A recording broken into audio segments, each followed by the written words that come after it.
Accent made this. We gon' run up a check, run up tab, run up the bill, run up bag. Welcome to another episode of Business Fumbles, where we discuss all of your business mishaps and mistakes. I am your host, Sheila Williams, and today's guest is someone that I've been knowing for over 14 years. So we're going to let him introduce himself. All right. First of all, thank you for having me on. This is great. I've been looking forward to this. So my name is Mike Waters. Grew up in Southern California. You know, I was an athlete my whole life. When I got done with college, I started a business helping high school athletes get scholarships. That was basically the whole mission. So now for the last 21 years, I've been chasing the dream in entrepreneurship and business and ups and downs. And here we are today with multiple businesses that I own, operate, just all of it, man. I just love entrepreneurship. So this obviously is a great conversation for me to come in and hang out with Sheila, who has been holding me down for about 14 years. So definitely looking forward to it. So that's it, man. That's it in a nutshell. I'm just a guy. I know. I had to have him on here because, I've been knowing Mike for 14 years. Me and him sort of been working together, on our different, projects. Yeah. And I know for a fact that his wealth of knowledge will help, my audience, because being an entrepreneur is not easy. So I want to, start off by asking you the first question. You touched on it a little bit by saying that you were into sports, but so obviously what you decided to open, you had passion behind it. Yeah, 100%. So can you tell them how passion worked with it, Yeah. but what was required other than that? Yeah, for sure. Even now when I help entrepreneurs or when I'm coaching or doing anything along those lines with entrepreneurs, I love to start with passion. You know what I mean? Because entrepreneurship is very difficult. A lot of people see the glitz and glamour. You on IG, all you see is the cars and all the jets and the money. You don't see the behind the scenes. You don't see the work. You don't see the ups and downs. You don't see the multiple times that you done lost it all and built it back up. No one really shows that, right? Right. So I always like to tell people, start with passion, because passion can be the fuel to get you through the ups and downs. So with me, it was a sports background, so I was passionate about that. So all the ups and downs of the journey, I was able to really just keep fighting through it because I believed in what I was doing and I was passionate about it. So I've always been a big fan of passion being first, and then figure out profit. You know what I mean? That's just been my theory. Yeah, for sure. And one thing that I do know about you is that passion is there, but man, the care that you have for each person, you trained me. Yeah. And, it was a lot of fun, Yeah. but you put a lot of passion behind it. Yeah. And a lot of people are missing that. Yeah. How do they tap into that? I think you have to really, like you said, the passion should give you that care, right? Because if you're passionate about something, you want to elevate it. You want to take it to the next level. If you love people, like if you're in a people business like I am, it's a lot more than training for me. It's a lot more than, nutrition and stuff like that. Even when I'm dealing with my athletes, I look at it as overall. I want to develop each person completely. So I want discipline, character, mindset. I want all of it in there. I'm just hiding it in sports or I'm hiding it in training. But in reality is I'm vested in making everyone a better person. You know what I mean? And I think just by having that mindset, you start to look at the bigger picture instead of just the tool. You know what I mean? The tool is just what got them in the door, but it's the bigger picture that you're really trying to accomplish. Right. And I'm so glad that you brought that up, because now we're going to touch on the cost, because you give so much. Yeah.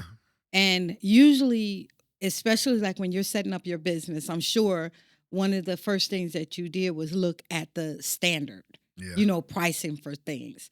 How did you go about to price your stuff, knowing that you're giving a lot more than other people out there that's doing the same thing? Yeah. And I think, luckily, and I call it lucky, it's two things that I think that really helped me in the beginning. Number one, I was fresh out of college. So I didn't have anything anyway. So it didn't matter. You know what I mean? If I had $2 for 2 tacos at Jack in the Box, I was good to go. You know what I mean? Uh-huh. So I didn't require a lot. So I did get lucky in that standpoint. The other part was my industry was fairly new at the time. Mhm. Now if you have an athlete, you can find so many places for them to work out, for them to train. Back when I started, there wasn't a lot of people doing it. So I was able to really come in kind of grassroots and have really introductory offers because I Mhm. knew I had to prove myself in a sense. And then, so that first year, 2 years, I was charging $100 a month, $150 a month for a service that I knew was worth 5, 6, 700. Mhm. But I had to really get into the market and I had to get results. I had to have parents and athletes be like, I want to work with him. And as we did that, we just slowly increased the price. So Wow. now the same price that was $150 a month back then is now 6, 7, $800 a month today. And so that's really was the progress. So I think for any entrepreneur, my thing would be don't be afraid to start at a base level, knowing that you're going to increase as you progress. Right. And you'll get more confidence, more testimonials, more results. You'll learn your system better. So don't be afraid to just start to get your foot in the door. And then just don't be afraid to raise your prices. Yes. You know what I mean? As you progress. So I think Mhm. that's, a good strategy for anyone that's just getting started. Yeah, and something that you touched on where you said it's okay to start one place Yep. and know that you're gonna, you know, move it up. Yep. But can you elaborate a little bit more on like the time? Some people mistake, they feel like they start their business, they get a few customers and they take off and say, oh, well, I'm going to increase my, each person that comes in, they increase the price or things like that. But you made an interesting point. You talked about the time because you started off one way, but it was time. So I wanted you to discuss that aspect of it on the time. So it's a couple ways that I look at it, right? So it is time based, and a lot of entrepreneurs they do get way ahead of themselves. You know what I mean? You come in and your price is this today, and I call you 2 weeks from now, the price is doubled. 3 weeks from now, it's tripled, and it's like, dude, what are you doing Right. different in 30 days that has changed your entire pricing model? So I looked at it 2 ways. I looked at it one, I was humble enough to know that I had to continue to develop. So there's no way I could raise my price ahead of my development. So as I got better at what I was doing, more structured at what I was doing, which takes time. I'm talking about year 3, year 5, year 7, then I was able to progress. And then another like simple strategy that I like to use even today is I look at, this is gonna get into the numbers, I guess, at the end of the day. So I look at how many people come in, right? How many clients, for example. I look at how many have consultations. I look at my current pricing and I look at how many actually sign up. When that number is about 80%, which most people at that point would be like, oh, I'm the greatest salesperson in the world. I'm Mhm. closing 80% of my clients. No, that's usually a good sign that your pricing's too low Mhm. because a great closer still only wants 40 to 50% Percent. close rate.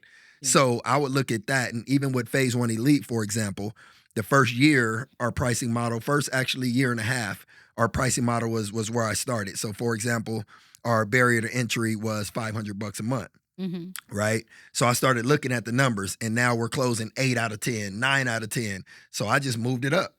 And now that same number is $650 a month. So I moved it up $150 and now our close rate is still about 40 to 50%. I'm okay with that because the numbers have determined that it was time to increase Please. the Yeah. actual price. But if the numbers didn't dictate it, then I'm not going to do it because my ego is big and I think I should be making more money. It has to make sense. So whatever strategy you use, for me, it was self-development as I got better. Phase One Elite facility, for example, state of the art, recovery, real high end. So that requires a higher price, Yes. right? And then the Mhm. sales is kind of the other factor that I use. When everybody that walks through the door hands you their credit card in 5 minutes, you got to look at the pricing and say I might be a little underpriced because they not even thinking about it no more. Oh yeah. You know what I mean? So that's just kind of my little 2 strategies. And that's so true because I experienced that too. I had a lot of people coming through the door simply because of other people saying, "Oh, she only charged me Yep. this and she only charged me that." But now this year, people walking out the door, they were like, "Man, this is a lot." I'll get Like back to or you. this, or like your prices seem like they doubled or Yeah. something like that. Yep. And my response is, like if you go to someone else, what are you going to pay? I just had a new person yesterday and I asked that question and they said about the same. Okay. So what are we That's doing? right. So you're so right at that. Yeah. But my next question to you is, Mm-hmm. you have so much knowledge and experience at being an entrepreneur. If you were starting out or you were talking to an audience that was coming in to being an entrepreneur, what would be the first 3 things you think that they should make sure that they do before they even start off? I would make sure that they free up, and this will be, I haven't heard anyone say it the way I'm going to say it. Make sure they free up time.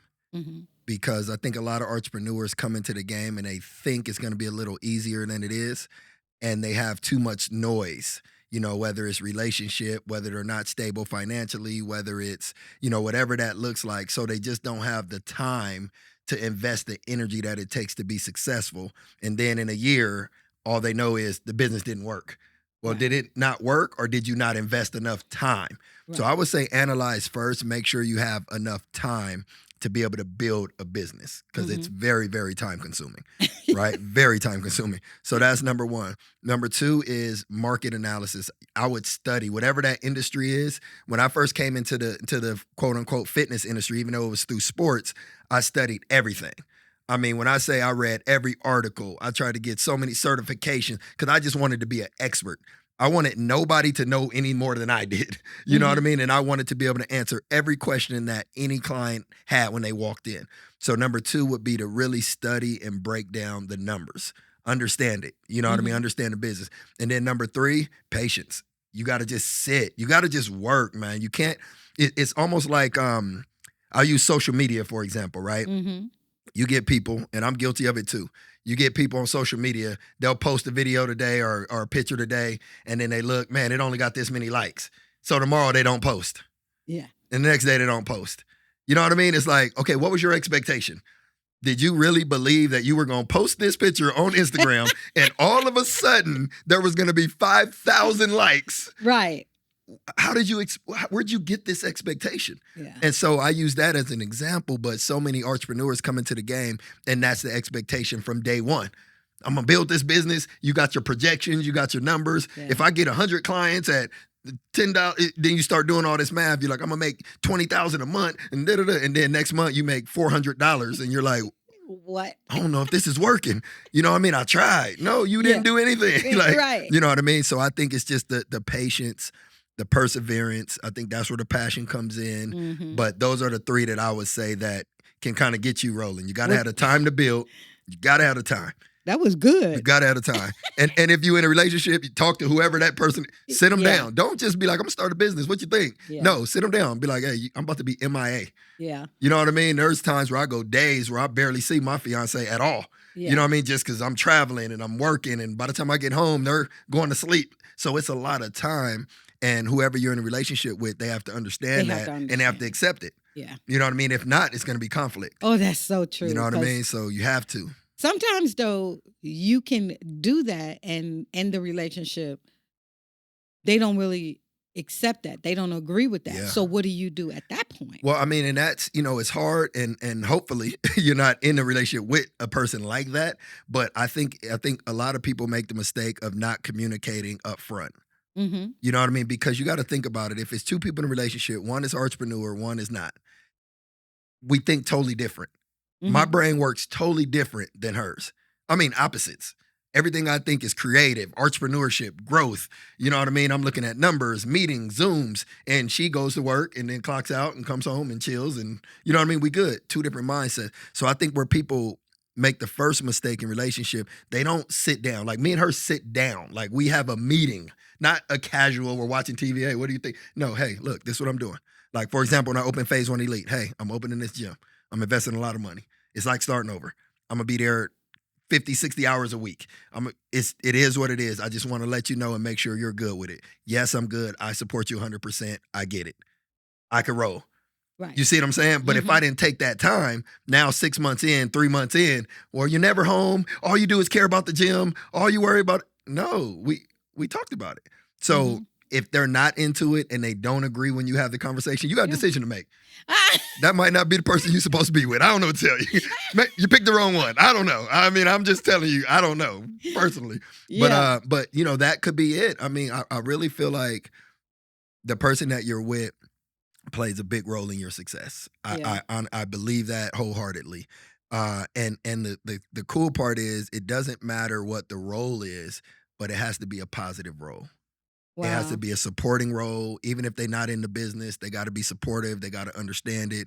If they are in the business, then they'll probably be even more inclined. Maybe they're helping you out. Maybe they're helping with the books or whatever Yeah. their role is. But they have to support. It could just be taking care of the home. Mm-hmm. And that's a level of support, because if I'm not worried about the home and all the things that go into that, then you're freeing up time and space for me to be successful. Yeah. So no matter what, that person has to be supportive, or else it's probably not going to work. Yeah. And I think too, you know, I love every point that you made, because that's something that I struggled with Yeah. in my relationship. And we also have to really like look at what that support is, because like sometimes you're being supported, Yeah. but the other person looks at it like, nah, that's not support. Yeah. You know, that's holding me back. And so you have to sort of like Yeah. know what type of support that person can give. Yep. Like in me and my husband relationship, he feels that there's no off button for me. And that's true. There's not. Yeah. If you're an He entrepreneur, feels there is that. no off button. Let me Right. just say that clearly. But he wants it. And even my doctors tell me, you have to have an off button. You know, you have to have an off button. But mine's is, you know, like you said, is never going to turn off. Yeah. But my mind is the same way. I feel idled if I'm not doing Yep. anything. Yep. So his point is, well, you're going to be 100 years old and you're still going to be in school. Well, what's wrong with that? Okay. That's who I am. Yeah. Yep. You know, and I'm stepping out there and I'm doing things. So Yeah. I think for you it's easier, because we as women, you know, we want to be taken care of. You know, like we want our own, Yeah. but at the same time, we want to be Yeah. able to say, Yeah. if something happened, I got my man at home. He can do level it. of security. You know? Yeah. Right. Yeah. So it's easier, but for a man, Yeah. is sort of harder, because they want to be the provider. They want to, you know, I don't think he has a problem with me if I was making more money. Yeah. It's just that there's no off Yeah. for me. And with him, it's like, well, wait a minute, you know, What about I me? have an off button. What and about what me? about me? Yeah. So, you know, Mm-hmm. I can really appreciate what you Yeah. were saying, because that's something that they have to realize. Yeah. When you're telling them to consider that and put it on the table in the beginning, that's something that you should do, because I didn't. Yeah, And yeah. you know, It's we're conflict. Yeah. yeah, Mhm. but you know, we're working through it, Yeah, of course. because we got other things within our life. He Yeah. has me, and with me, you know, it's not my choice of what I'm going to do. Yeah. I'm going to always follow God's laws. Yeah. So he has that as a benefit to him. So Yeah. nobody's going nowhere. Mhm. We just got to work it through. Yeah. But wonder if you don't have that, like Yeah, you if, said. If you don't, it's difficult. And I'll give you two things or two ways that I look at it, right? Because even though she agrees, there's still, you know, we still come into conflict just like any other relationship. So there is no off switch, right? And I used to think there was. I used to try to find it. You know what I mean? I done tried to click it. It don't work. It just don't work. Our brains are wired the way they're wired. Yeah. But it's why some people are entrepreneurs and some people are not. It's totally fine. Because there's days that I wish I could turn it off. There's days that I wish I can walk up to the little box on the wall, put in my little ID pin, and clock out.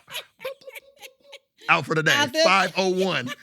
5:01 p.m. I'm going home, and I ain't thinking about y'all until 9 a.m. Right. But I can't. So I learned to use the dimmer switch mindset. There's times where I could turn it down, and then there's other times where it's hot. But when I use the dimmer, I try to communicate it. Like, these next couple of weeks are going to be rough. Like, for example, right now I'm in like a little traveling window. I done been all over in the last couple months. it's up high. Hey, I'm gonna be on the road. I got this trip. It's all in the calendar. Here's what it looks like. And then now she understands it. She could prepare for it. Right. She's not being caught off guard. But then there'll be a window of time, I'm sure, this summer that I turn it down. And now I'm at home more. I'm Yeah. chilling more with my daughter. You know what I mean? I'm just Yeah. spending more time. So Yeah. I think as entrepreneurs, we have to be conscious of the switch.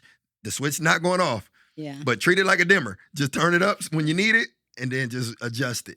And then the second thing that I had to start doing, and I won't even take credit for it, this is all her. Now we have to, or we put in the calendar our time. Mm-hmm. We have to literally put it in the calendar. Like, as crazy as that sounds, but you think about it, as an entrepreneur, you go off your schedule. Yeah. Like when we set up this, I was like, Yeah. it's not in my calendar. So I was just confused. I didn't even know where I was supposed to be. I don't know anything. Uh-huh. It's the calendar.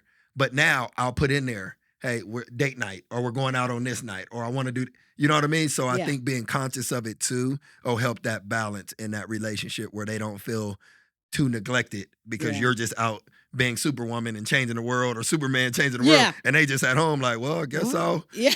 I'll vacuum again. Well, another night of dinner alone, but okay. Yeah. You know what I mean? So yeah, And that's an important step, yeah, that calendar. You know, if you're out there, make sure you put everything on the calendar, because I use mine now. I overuse my calendar. Yeah. I even put on my calendar, like, seriously, I have like my study night for, my Bible study night. Mhm. It's literally on Yeah, my heck calendar. yeah. Every morning, 6:00, read this. It's literally written Everything. out. It has to be. I have to spend 15 minutes reading this or doing this. Mhm. It is literally on that calendar. Yeah. But now sometimes when my husband sees my calendar, he says dots everywhere. How am I gonna, fit in there? But find an empty spot. yeah, but Yeah. it's very important, because when you don't use a calendar before, Yeah. I wasn't using a calendar. I had people showing up like, you Yep. gave me an appointment. Yeah. You're Like, no, I didn't. when? Yeah. Yeah. Yep. Yep. So it keeps you organized. So Organized. that And calendar is really It's good. very important. And here's what I always look at. People don't understand. A lot of people don't understand the difference between busy and productive. Right? I spent so many years in business, especially them first 10, just busy, just all over. Yeah, I'm there. Go to there. Meeting over here. I'm just all over the place. And then I get home and I'm exhausted. And I wake up the next day like, what did I do yesterday? I didn't even accomplish anything that really affected the business, that really swung the pendulum in the positive direction. I was just busy. Yeah. And now I'm exhausted. And now by Friday, I could barely get out the bed because I'm just exhausted. And I had to really start looking at it like, okay, why am I so tired? And a big part of it came down to, I'm busy. I wake up and I'm busy until the time I go to sleep, but I'm not productive. Yeah. And until I started using the calendar on a day-to-day basis, now I put in the calendar what's going to be productive, not just busy stuff. Because you think about it, it's easy to Mhm. get distracted. But if you wake up, like you said, and that calendar says you got this meeting, you got this, and then you got to Yeah. complete this, and then you got this website, whatever you got to make. You know what I mean? Like now you're like checking off boxes as you go Boxes. throughout the Yeah. day instead of just running around, like a chicken with your head cut off, and then trying to figure out why you didn't get nothing done, and you are exhausted. And the funny part about it is, Yeah. I just started doing that. Oh wow. I've been in business since 2015. Yeah. Yeah. So that time that you were talking about, Yeah. and that's why we're talking about these things now, because if you start off Man, doing it, change it's the going to game. save you so much of a headache. So much. Man, I done spent, I don't know how many hospital visits Yeah. where my stress is over the top and, Yep. and all of that, because like you said, you're all over the place. Yeah. Everybody's pulling at you and Yep. everybody wants something. And one thing that I did really, really bad for years was I was always available for everybody. Yep. I took everybody's phone calls. Yep. Even on the weekend, I would call. They would say, hey, I need this, and I would get it. Even when I was on vacation, remember, Yeah, you yeah. called me Yeah. and I'm on vacation. Don't be I trying to pulled blame that me. la- Don't be trying you to know- blame me just because I'm sitting here. No. I need that edited out. I feel like that was an ambush, and I'm not excited about it. So I need what do they say? I need that omitted Omitted, from the records. But my point is that I just was available for Yeah. everybody every time, and I never took Yeah. any time for myself. Sure. And when it became a reality for me. And, my kids were like, okay, there's got to be changes. Yeah. And it was a lucky thing that I had my daughter in the business, because she's like, look, this business is important to me too, because Yeah. you're my mom. And I work from 8 to 5. Yeah. At 5 o'clock, I don't answer nobody's emails. That's I don't good. answer my phone. Yeah. I don't do anything that. Mhm. And she says, you have told everyone but that they do not have to respect your time. Mhm. And it's all on you. So changing that and using that calendar Mhm. is just like you said. Like, I'm even learning that I have a business. I built the business. Mhm. Let the business do what it needs to Yep. do. It doesn't need me. 100%. Doesn't need me. Yep. I can go out there and I can do other ventures. Exactly. And I can finally see that Mhm. I can step out and I can do other things like And, you. and everything gonna be okay. Right. And Yep. everything is going to Mhm. be okay. Yeah, and that's difficult too. And I had it explained to me like this, and this was 3 years ago, 4 years ago, and it still took me another 2 years to accept it and process it. Right? It was explained like this. I was telling one of the business coaches that I've worked with for years. Her name is Anna Seifert, and I was telling her like it's time for me to kind of pull away and focus on other things, but I keep finding myself back in, like in deep. And she's like, well, first of all, you got to give yourself a little bit of grace, right? Because I was frustrated about it. Like, why do I keep getting pulled back in? It's like going back to the same relationship that didn't work. I'm back. We back. Let's try it again for the 5th time. It's Yeah. gonna work this time. I just felt that because I was being pulled to where it was time to expand and do other things. So she said the first thing you got to understand is you started at that point. I was 17 years into business. Mm-hmm. She was like, the reason you feel like that, she said, equate it to raising a child. This child was born in 2003, which is your business. You built it, you babied it, you developed it, you did everything from the marketing, the sales, the train. You did every area. And now this child is 17 years old. It's time for this child to do what? Grow up. Grow up. But as a parent, if you hold them back, will they ever become the adult that you want?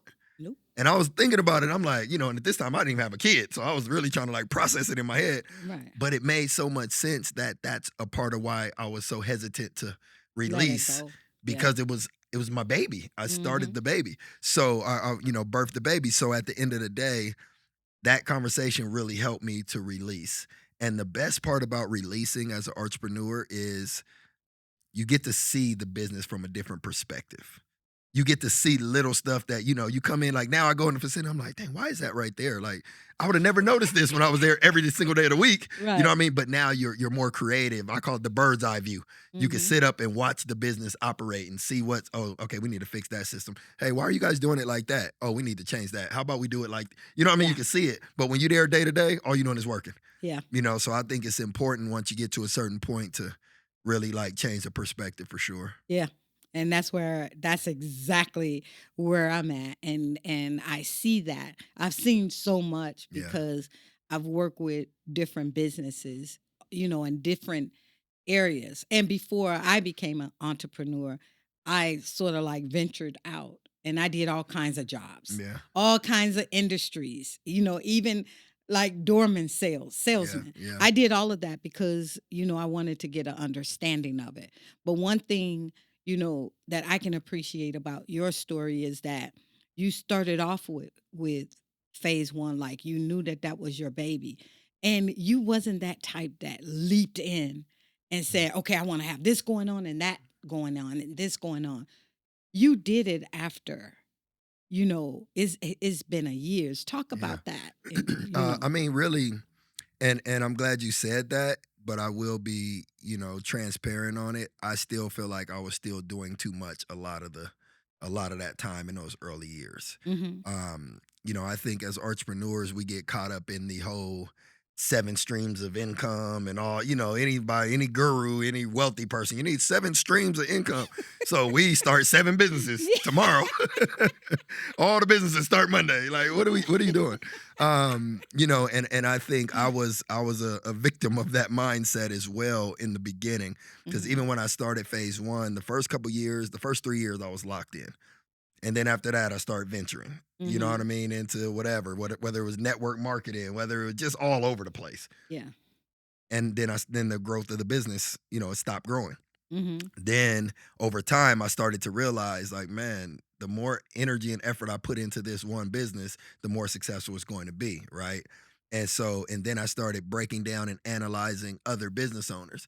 And even though they tell you 7 streams of income, because that's a big thing, Yeah. even though they tell you that, what they don't tell you is 99% of them started with one major stream, Yeah. right? So if you look at whoever, Elon Musk, he's got Yeah. all these businesses.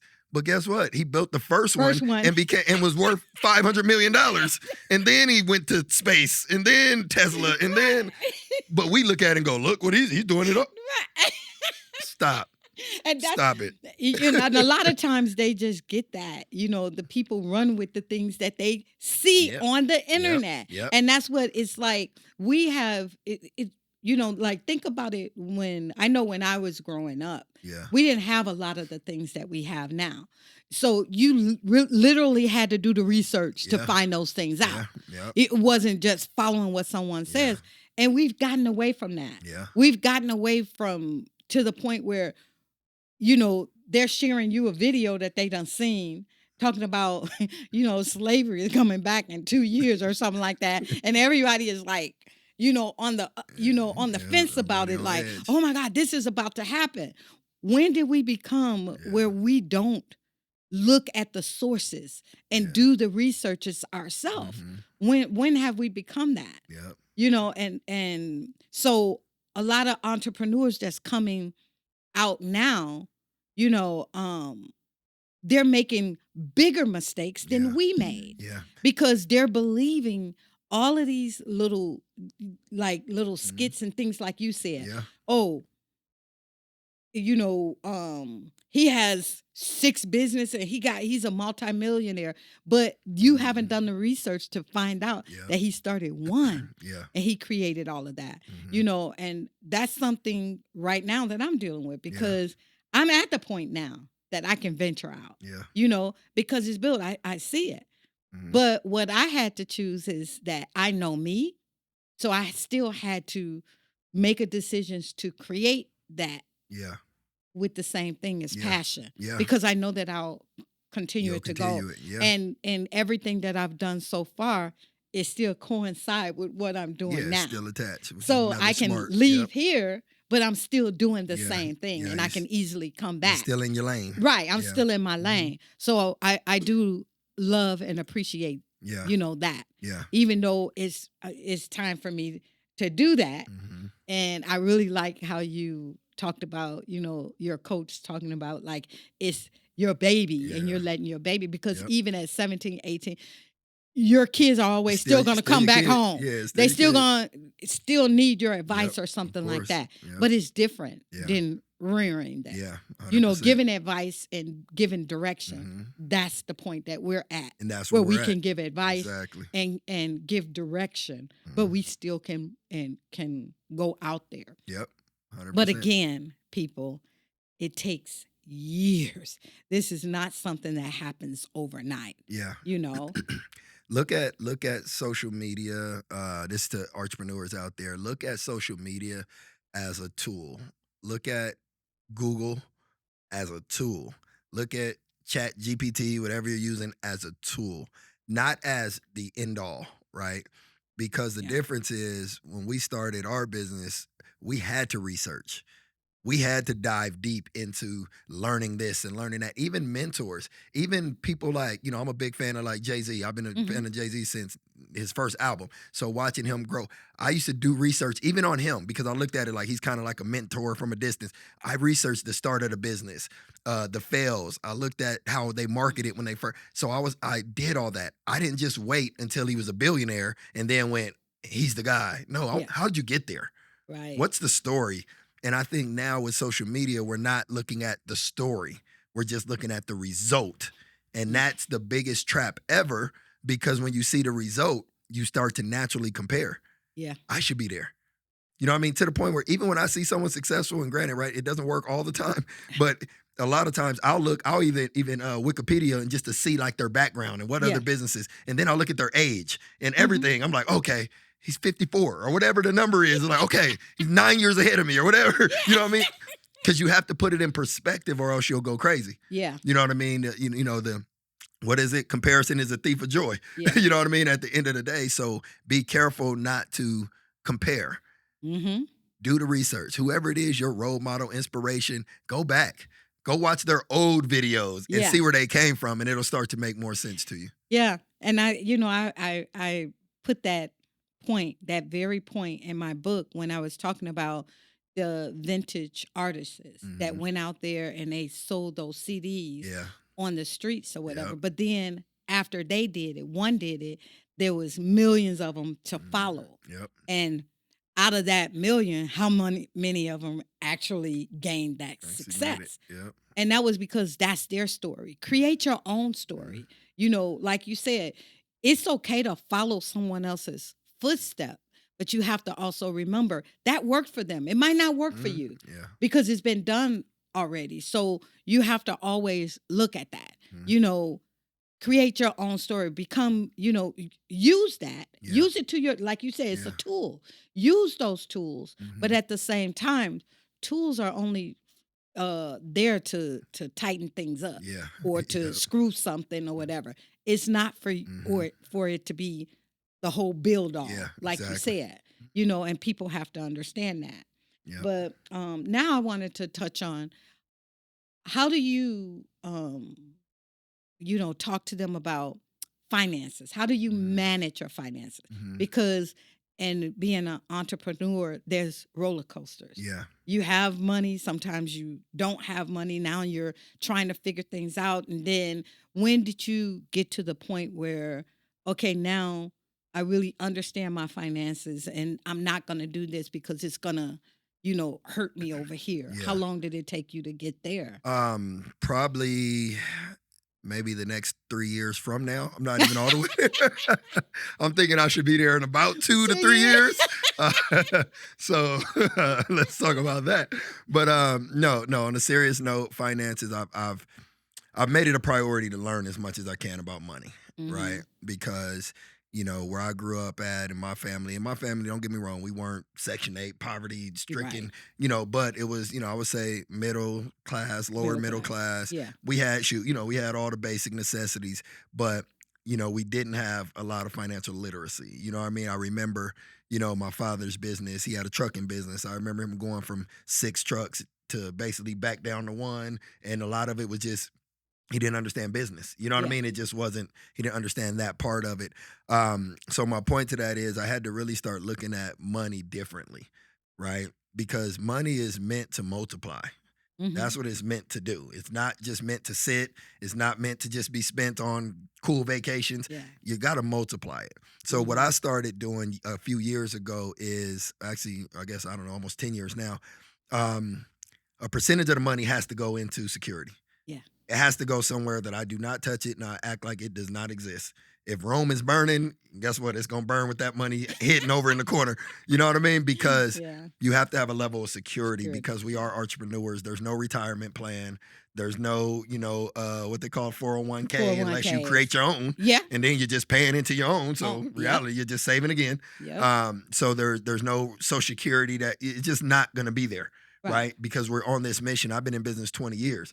If I would have worked a job for 20, I would be ready to retire with the pension and all kind of cool stuff. But guess what? If I stop my businesses tomorrow, the money stops tomorrow. Yeah. So I think having a level of security is your number one priority. And when you're starting, it don't have to be a lot. It could be 10% of your revenue. Yeah. Put it in a completely different bank, completely different savings account, completely different vehicle, and then act like it's not yours. Don't worry about the login. You don't have access. Don't set up no Zelle. Don't set up nothing. Just let it sit. And then from there, now you're able to make better decisions with the money that you have because now you have that layer of security. Right. And I think a lot of entrepreneurs, especially when you're young, you don't create that layer, and now everything is a life or death decision.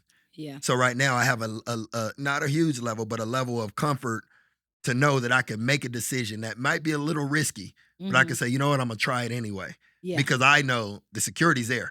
Yeah. And I take pride in knowing that if all, my businesses, if all of them failed tomorrow, if they all, I got an email and said everything ends tomorrow at 5 o'clock, I would still be able to pay bills. I would still Right. be able to take care of my daughter. We Mhm. wouldn't lose the house, at least not no time soon. Mm-hmm. I'd probably have about 12 months to get it back, get my life together. But the point is, the security is there Yeah. to at least give you that level of comfort. And one, that's great for, like you said, if you are in a relationship, that's good for your other person, your significant other, to know that even if we even if I cool. blow this, Yeah. we'll be fine. We cool. You know what I Yeah. mean? So I think that's important, whatever that means to you. When I was first starting business, I was fresh out of college. I remember when it was just about when I had $500 in my savings account. I was like, oh, cool. You know what I mean? Like, it's $500. I remember Right. when it was 1,000. I'm like, oh, Okay. can't Yeah. tell me nothing. You know what I mean? And then it went to 3 and then to 5. Yeah. But that was the goal, was just to Mhm. always have that. So I think that's what I would say would be the starting point. And then you get into the deeper stuff, the investments and real estate and all Yeah. that other stuff. But in the beginning, you just got to get good at saving. Yeah. Yeah. And that's a good point, because when COVID hit, how many businesses was affected? Yep. 100%. Because they did not do that. Mhm. They did not have that cushion. And Yeah. I remember going through it and listening Yeah. and seeing how my clients was operating. Yeah. And I was just like, okay, why I'm in this situation? And I'm looking. Yeah. And it was because Yep. I had that cushion Yeah, over had there, the and I never stash. even thought about it. Yeah, you had the stash. Right. Yep. So it helped you get through it. So Yeah. it's very important when you're an entrepreneur to start off that way. Yeah. Putting that to the side, because like you said, you don't have a 401k unless you're creating it yourself. Your Social Security, if you're just starting off and you're on a Schedule C, you don't have Social Security. Yeah. I have a person that did hair all of her life. Mhm. And when she did her taxes, of course, she was more interested in the tax refund, Yeah. versus knowing what that Investing. self-employment tax Mhm. that she was paying was. Yep. Well, now she can't do hair, Mm. but she can't draw Social Security. So she had to pull just disability, and that's $900 a month. That's all she got. And To now live she's off of. older. She can't go get another job.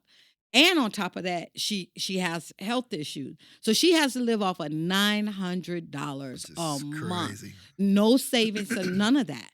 Because, Yeah. you're an entrepreneur. You feel like you're making money. It's my money. I want to spend it the way I Spend it. want to spend it. And you don't think about Yep. those things. Yep. And that's something that you have to think about. You 100%. should. So, next topic I wanted to get into is employees. Oh. You saved the fun stuff for last. Yeah. So let's talk about that. Being an entrepreneur and getting to that point where you had to hire people. And how difficult is it for you now? Yeah. It's easier now, Mhm. but it has been very, very difficult over the years. And I'm gonna tell you, as an entrepreneur, you always take responsibility. Let's start with that, right? Even if you hire someone and they just end up being the worst employee ever, who hired them? You. Who you mad at? Who you mad at? You mad at them? Who you mad at? You hired them. So I would say that's where I would start, is accountability. But here's what the mistake I was making early on. I was hiring people to replace what I didn't want to do, and then not providing them guidance, structure, and training for them to be successful, and then being frustrated that they're not executing it the way I want them to. Yeah. Right? So it's a crazy dichotomy if you look at both sides. I'm saying I don't want to do these 5 things or whatever that looks like for their hiring pack. Like, you're hiring them to do A, B, C, D, right? Because I don't want to do them. Every entrepreneur will tell you, you got to hire people to do the things you don't want to do. And you're like, okay, that sounds like a great plan. But what they don't tell you, once again, back to social media, what they don't tell you is you have to train them and put them in a position to be successful. You have to really spend the first 3 months, 6 months, really teaching them every little step of the operation. You should have a manual in place. You should have a SOPs, standard operating procedures, in place, because that's the only way they're going to be successful. Right. I was bringing in people, hiring them, and telling them, hey, I want you to do this, and then disappear for a month and come back and be mad. Like, what is this? Why'd you do that? Yeah. And they like, oh, I thought, but you have to look in the mirror once again. So I think in my scenario, when I got better at training and creating the right expectation, Patience. Yeah. it got way better. Like my staff right now is great. My Phase 1 Elite staff is great. My Amazon DSP staff, my dispatchers are doing great. Yeah. But it's expectation and then it's accountability. Yeah. That's the second piece. Every person that you hire, you should have some form of accountability in place, whether it's once a month, every quarter, whatever that looks like for you. But you need to be able to sit with them and say, now let's evaluate how you're doing. Yeah. Because in the beginning, I was just hiring you, work there for a year, and we never met again. You know what I mean? Mhm. We never sat down and really determined how good are you at what you're doing? Yeah. What areas can you improve? And you start looking at big corporations. That's why they do what? Reviews. Yeah. 90-day review, this review, Smooth. 30-day probation. They do Yeah. all this stuff. Why? Yeah. Because checks and balances. Yep. They want to make sure that everybody on this payroll is executing at a high level. Yeah. In small business, we just hire them, say, this is what I want you to do. Good luck. And then in 3 months, we say, yeah, I don't think it's a good fit. How do you know it's not a good fit if you Exactly. never really set to explain exactly what the vision is? So I think that's the key for me. So now it's gotten a lot easier, but over the years, man, I've been very frustrated with a lot of employees. You know, and some of it is on them. Yeah. You know, there's a lot of people that carry a high level of entitlement right now. Yes.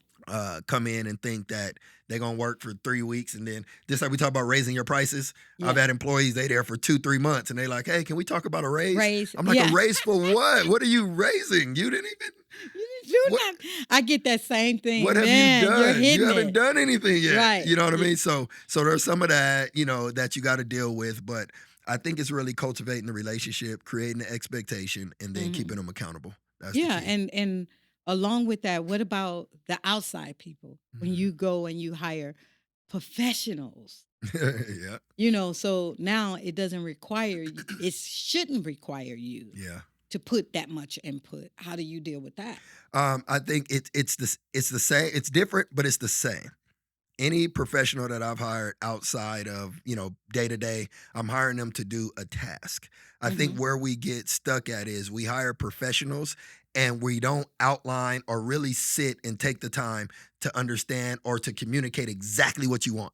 Mm-hmm. Right? So every professional I've hired that works, you know, with me right now at this time, it's literally specific bullet points. Yeah. You know what I mean? Like I have a VA that just does social media. She literally does one thing. Mm-hmm. That's her gift. That's what she loves. That's what I hate.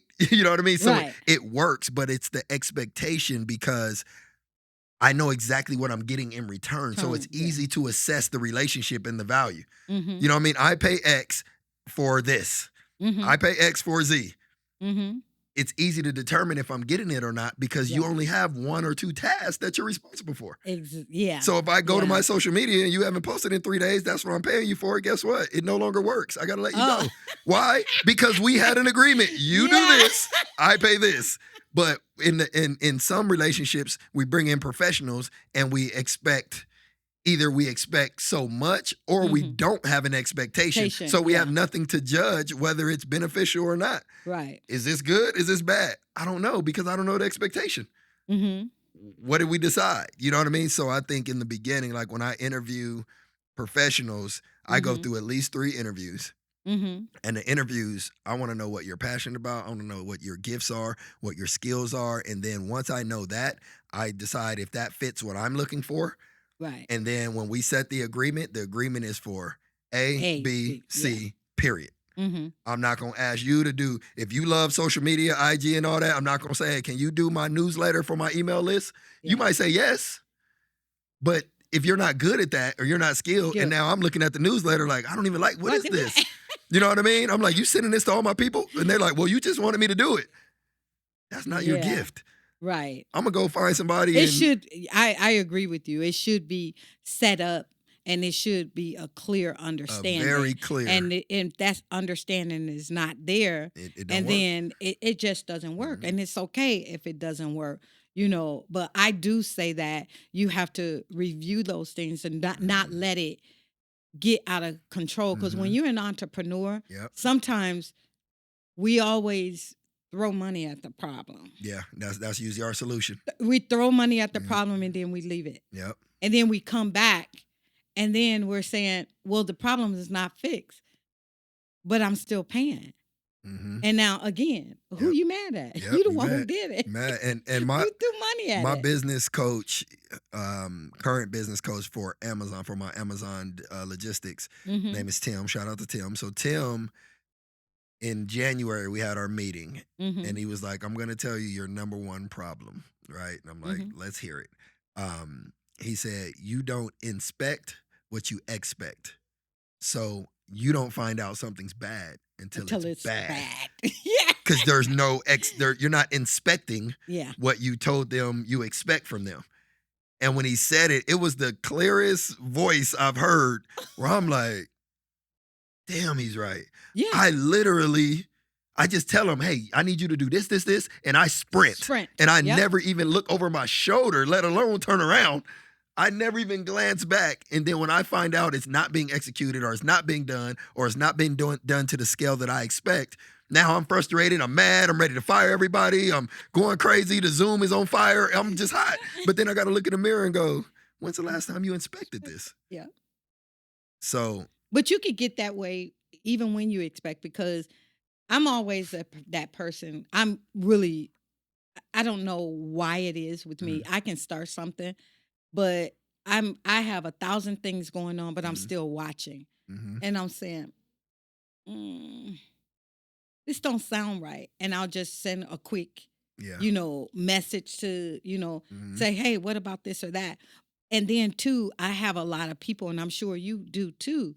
You have a lot of people that's in your corner that's been watching you for a while. So then when you're starting to get those emails like, hey man, I seen this, but why didn't you do this or that? And you're looking at it like, Yeah. that makes sense. And so you have other people that's helping you Yeah, for to sure. to review those things. But at the same time, every entrepreneur, including myself, has done what you said. Mhm. We feed it and we say, okay, they say that they know what they're doing.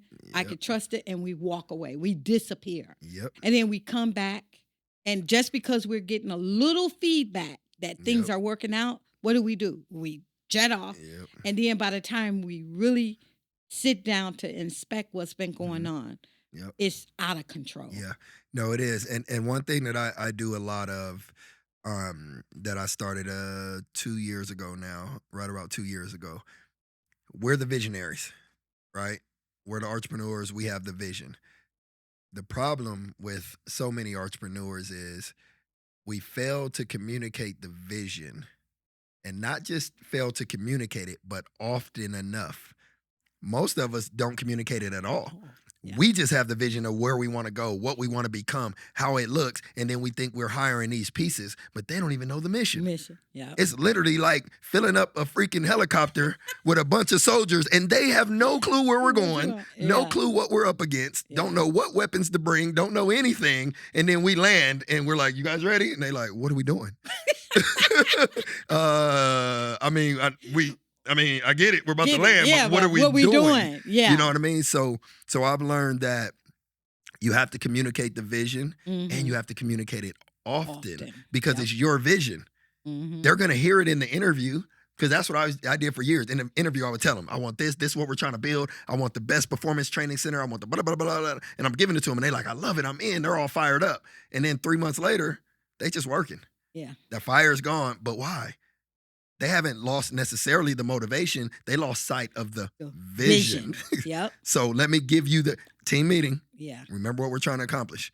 This doesn't fit. You know what I mean? Now it's like, okay, I get it again. Right. So I think we have to share that vision early and often. Often, yeah. Like when I was going through school, that was one thing that they had us do. We had to choose corporations and look at how they structure things or whatever. And I always, I was given. Yeah. Like I didn't get to choose my company. They gave me McDonald's. Okay. And so breaking that down and Yeah. digging into that, because their mission was put in the will. They have a will that they created, and everybody that comes in, all they do is follow that will. Period. Now, the will might change colors. It doesn't change direction. Yeah. It just changed colors. Mhm. And everywhere, in every single country, Yep. Exact same. there is the exact same. They had to adjust their menu going into different, you know, Countries, countries yeah. and stuff like that. And then they lost when they dealt with different cultures because they had that will, Yep. but can't- they didn't investigate or they didn't, do the research about the culture. Yeah. And they failed at it then, but it didn't stop them. They Yeah. just kept the will. Then they left, and then they came back after Mhm. they learned that culture, and they did what they had to Yeah. do to get it. But I always look at that. Mhm. And that's what now I'm at that point Yeah. where I'm trying to create that will with what I got going Yeah. on now. Yeah. That's good. It's creating that will so that when I do leave, I don't have to come back to Yeah. a mess. The wheel's turning. Yeah, Yep. that Mhm. it's turning, Yeah. Mhm. So we have reached our hour, and so I want you to, look at the cameras, but speak, to our guests on Mhm. what you feel are some of the things that they need to do before they even possibly start their own business. A lot of them are just starting them because Mhm. everybody else is starting a Yeah. business. Yeah. What kind of advice can you give them before they step out there and they just do that? No, that's good. That's a good one. So, right off the top, be transparent with yourself, right? What I mean by that is everybody wants to be an entrepreneur, but everybody is not built to be an entrepreneur. And here's the cool part. That's okay. That's Mhm. fine. You know what I mean? I tell people all the time, if I wasn't built to be an entrepreneur, I would love to be at the Bellagio and director of marketing, making $250,000 a year, driving my Ferrari and staying in the panorama. Like I have a whole vision of what my life would look like. However, I'm an entrepreneur. I can't help it. I can't turn it off. I've tried to turn it off. It does not go off, just like we talked about early. So if you have that kind of mindset, like that level of passion, like for business, think back when you were little, because a lot of us, we had it when we were young. You know what I mean? I Mhm. was the one trying to sell the, little chips and salsas and lemonades and all kind of random stuff. I was the one when me and my friends got together, we all put in our money and I would count it and be like, we could buy this. And like, it was just what I did. I've always done it even before I knew what I was doing. Right. So if that's a part of your story, whatever that looks like for you, then I think you are built to be an entrepreneur and Yeah. you will be fine. You will be successful if you're willing to commit to it and be patient and continue.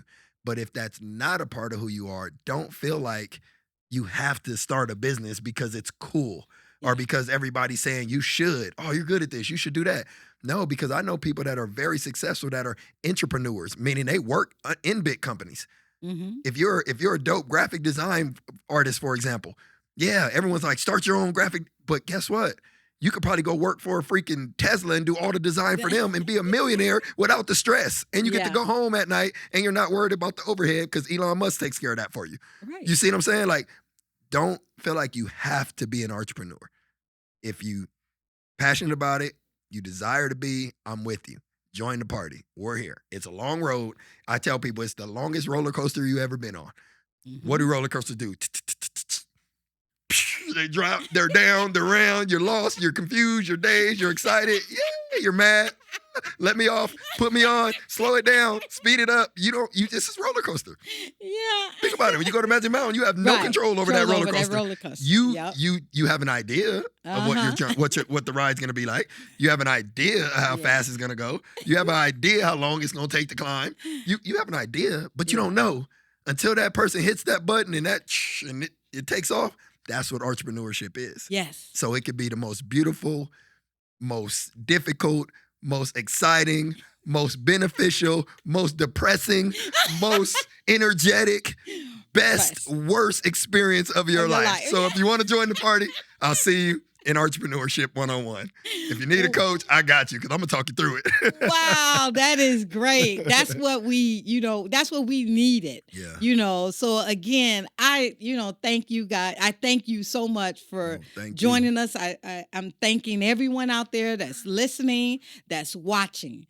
And this is, if you are an entrepreneur and you have a business, make sure that you hit us down below, request to come on, because we want people like you sitting in that chair. Yeah. Because again, knowledge, education, experience is worthless if it's not shared. So we want to be in the sharing spirit, and we want to help one another to reach, to that next step. Yeah. I always look at, entrepreneurship as climbing steps.